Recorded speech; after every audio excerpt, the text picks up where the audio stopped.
The EAT pathway is not a traditional learning program. Our kids get hands-on experiences. We merge science and agriculture. I had the good opportunity to participate in the internship, the Drone Challenge, sponsored by Strathmore Farms. My favorite part of the Drone Challenge was assembling it, coding it, and seeing it fly for the first time. I believe the next great innovation is going to come in agriculture. Those who work with their hands, they're going to come up with the next great innovation. I recommend you to join the EAT pathway because we can use all our ideas and we do so many experiments and just learn so much about the world, and we get to be outside. It was exciting to test the nutrients in the soil and how it affects our crops.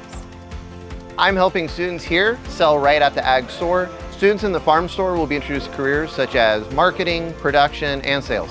In my science class, we compared about 20 different types of fertilizer to an untreated corn crop to see which one was the best. Being able to do practical math is a very important skill in agriculture because we're constantly crunching numbers.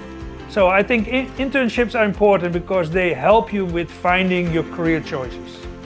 My favorite field trip was Cal Poly Pomona because we got to see the behind the scenes of their ag department. It's not just about being in the classroom and hitting books and researching online. Because of our college tours and internship opportunities, I know I'll be college and career ready.